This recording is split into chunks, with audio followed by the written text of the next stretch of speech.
Bimbawe, le lapin est mort ce soir. Bimbawe, l'RDA, double coil saveur. Bimbawe, le lapin est mort ce soir. Bimbawe. Bonjour à toutes et à tous, j'espère que vous allez bien, mais très bien. C'est Nazvap pour une nouvelle vidéo. Et là, je vais faire le test, la revue du très célèbre, du très connu Dead Rabbit de Hellvap.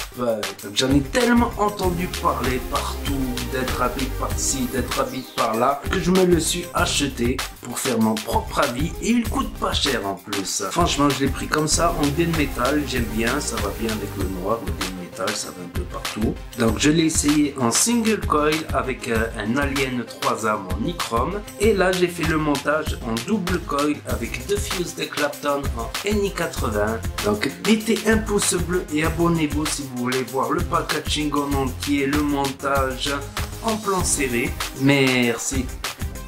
Le fameux Dead Rabbit de Hellvap. Donc il se présente dans une boîte comme ceci, avec des petits dessins, voilà tout ce que contient le packaging, les spécifications, un scratch d'authentification. À l'intérieur nous avons le tripper plus un sachet de spare. Donc dans le sachet nous avons un adaptateur type drip type 510, ce qui va là un tirage un peu moins aérien. Un autre drip type, un pin 510 BF plaqué or, des clés Allen pour le pin, pour les postes, des joints de rechange et des petits vis de rechange. Et là le fameux Dead Rabbit RDA Dripper, avec à l'arrière des petites gravures qui vont avec, le numéro de série, CE, tout ça. Un pin 510 qui ressort pas énormément, qui ressort pas beaucoup. Un trip type 810 avec le joint qui est à l'intérieur ici. Si on tourne le top cap, on a les arrivées d'air. Comme vous pouvez le voir, les arrivées d'air vont en biais et descendent vers le bas. Pour des meilleures saveurs, nous avons 3 airflows, tandis que dans la cloche, nous n'en avons que 2. Je vais vous expliquer ça. Ce troisième airflow, il est fait pour une configuration en single coil. Si on le place devant ici, hop, qu'on a mis un single coil, de l'autre côté, c'est fermé. Je préfère en single coil qu'un seul airflow que deux moitiés, par exemple. J'en ai fait l'expérience. Voilà, un top cap en forme de dôme, quoi, pour accentuer les saveurs, ainsi que les airflows vers le bas. Donc là, une cloche assez fine, mais un malaire solide, quoi. Et là, le fameux plateau. Donc comme vous pouvez le voir, je l'ai essayé avec un Alien single coil que j'ai centré. Voilà, c'est un 3 âmes qui m'a donné environ 0,3 ohm. Donc là, on peut voir que la cuve, elle est très petite. Mais en fait, les airflows sont très hauts. Donc ce qui fait que l'on peut dripper largement, quoi, jusqu'au poste. Vous voyez, on peut mettre du liquide jusqu'au niveau des postes. Mais il y a un bémol. Remarquez que quand on remplit jusqu'à là, par exemple la cuve, il y a les joints d'étanchéité qui font pas très bien leur boulot. Donc on a tout le temps des petites gouttes ici. C'est pas énorme non plus, mais on a souvent des... C'est très humide ici, quoi, sur la base. C'est que quelques gouttes, mais quand même. Donc on peut voir ces postes là. Là, il y a les deux pôles positifs et là les deux pôles négatifs. On le voit, c'est indiqué avec la couleur et aussi parce qu'ils sont isolés d'un pic, le poste positif, tandis que tout le reste pôle négatif. Donc je vais enlever ce coil là. Finalement, c'est pas des clés Allen, c'est des tournevis plats. C'est les vis de rechange qui sont à tête de clé Allen en fait. Donc là, je vais le monter en double coil, donc je vais ouvrir tous les postes. Donc là, je vais y mettre deux fuses Clapton à la place de l'Alien 3 âmes, c'est 2 âmes ça. Ensuite, nous allons mettre une patte de chaque côté, pôle positif et pôle négatif. Ne vous trompez pas, ne faites pas ça, sinon vous aurez un court-circuit. Bon, sur une table, un court-circuit, ça va s'équiper de toutes les sécurités, ainsi qu'une box électro, s'équiper de toutes les sécurités. C'est pour ça que je conseille des box électro pour ceux qui commencent la vape, et de pas se lancer trop vite dans le méca où l'erreur est interdite. Là, nous pouvons voir que les pattes dépassent par en bas et on pourra les couper par en bas. Je vais essayer de trouver une bonne hauteur, voilà, avant d'aller fixer le tout. Je ne vise pas à fond pour l'instant, comme ça si je dois rebouger un peu les coils et réajuster. Ensuite, je viens repositionner correctement mes coils.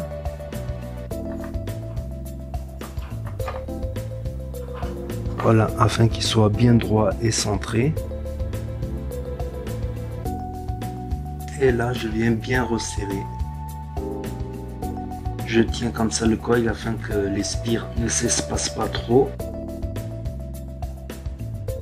Ensuite, nous pouvons venir couper les pattes à ras en dessous. Comme vous pouvez le voir, je vais essayer de zoomer. Hop. Donc c'est très simple en fait pour couper les pattes en dessous. Et en plus, pas de risque de projection. Donc la table m'indique 0,20. Donc je vais faire un petit dry burn et vous allez voir les fumées s'échapper. C'est toutes les saletés d'usine, tout ça. Après avoir chauffé, je vais revisser un petit coup de chaque côté. Je vais veiller à ce qu'il soit bien centré, évidemment. Et ensuite, je vais passer à la stabilisation.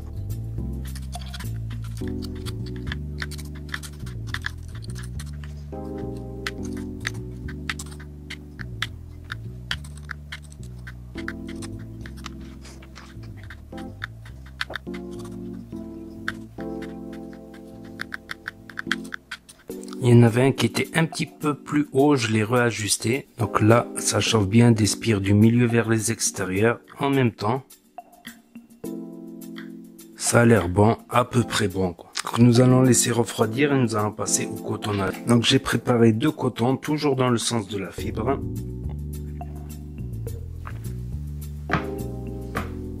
Je regarde la distance qui va jusqu'à la cuve. Voilà, que ça touche bien le fond de la cuve. Et là, j'ai la distance parfaite à couper de chaque côté. À peu près là. Nous pouvons aérer un peu le coton en enlevant quelques brindilles pour une meilleure capillarité.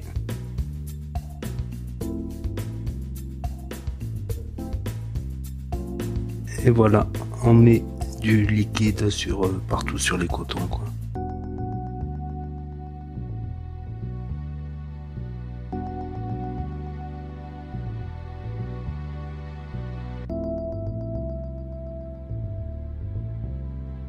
Un petit test de fire pour voir si tout marche bien.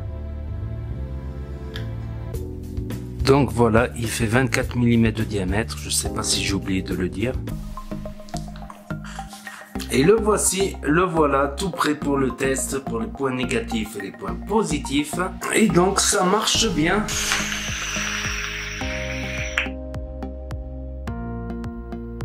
Ça marche très bien franchement, et le look j'aime bien. Passons point positif et négatif et après je vous dirai mon avis. Premier point positif, c'est le prix. Il me semble qu'il est autour de 20 € en général. 20-25 € pour concurrencer des drippers high-hand type Apocalypse, Skill RDA, Goon 1.5 qui valent plutôt dans les 60, 50, 70 €. Alors que celui-là il est à 20-25 à la portée de tous avec une bonne qualité de vape. Hop là je spoil, avec de bonnes saveurs pour de l'aérien franchement là-dessus. Voilà, vous aurez aussi l'option single et double coil. En saveur, il est très bien en double coil, mais je le préfère saveur en single coil. Un 3 âmes quoi, ou un fuse de 3 âmes. Voilà, c'est clair qu'on peut overdripper. Les airflows sont très hauts, donc on peut largement overdripper jusqu'à là, jusqu'au coil. Et en contrepartie, dans les défauts, les joints c'est pas terrible, c'est humide en dessous quoi. Le montage, il est très facile, on met les trucs et en plus on peut couper les pattes en dessous quoi, donc ça c'est assez original. Un autre point positif, c'est que la cloche, elle est facile à enlever, mais je vais pas le faire là, je pense que j'ai overdrippé. J'enlève la cloche, il va y avoir le jus qui va dégouliner sur la box. Quand on overdrip, ben, on n'a pas le droit d'ouvrir la cloche. Très facile à enlever, même joint sec. Et les airflows aussi, c'est un régal de les régler. Ils sont à la fois durs, ils se dérèglent pas pour rien, ils sont faciles à régler, donc ça c'est un bon point positif. Et il fait BF également, mais que davantage, franchement. Beaucoup de points positifs, donc là-dessus je peux pas dire le contraire. Mais a-t-il des points négatifs? Telle est la question. Le look, ben moi je le trouve génial, mais ça peut, il y en a qui peuvent ne pas aimer ce look, donc ça peut être un avantage ou un inconvénient, selon les goûts et les couleurs évidemment. Le point négatif, on va dire, il n'y a pas de cuve vraiment dedans, il n'y a pratiquement pas de cuve. Mais bon, la cloche en contrepartie, elle sert de cuve avec des airflows très hauts, énorme capacité qui est un point positif. Mais en contrepartie, je trouve que la qualité des joints, elle n'est pas terrible. parce que quand on vient à dévisser comme ceci, ben, c'est plein de liquide là, c'est toujours humide. Voilà, ça c'est un problème du Tetrabit. Je l'ai réutilisé pendant 5 minutes là et voilà, je l'avais nettoyé ce sopalin et c'est revenu. Donc c'est peut-être de la qualité des joints. Quand la cloche sert de cuve, ben, il y a un petit inconvénient quand même. Donc j'aimerais bien qu'on donne les compositions des résines des drip tips par exemple. Bon, ça c'est pas un problème, ça on peut changer. Sinon, grosse vapeur, qui a des bonnes saveurs, franchement, des bonnes saveurs en double coil. Ouais, très bonne saveur en double coil, quoi. C'est pas mal. Franchement, c'est pas mal. En single, un peu au-dessus, on se rapproche d'un dripper de saveur, carrément en single coil. Mais en double coil, il est vraiment pas mal, quoi. J'aime beaucoup. Je pense que je vais le garder quand même. Il commence à rentrer dans la légende, quoi, tellement tout le monde en parle, des Tetrabit par-ci, par-là. Le lapin est mort ce soir. L'RDA double coil saveur, c'est excellent à vaper. Le Dead Rabbit de The Hell Vap, le lapin est mort ce soir. Bimbawea, bimbawea, bimbawea, bimbawea, bimbawea, bimbawea, bimbawea. Le lapin est mort ce soir.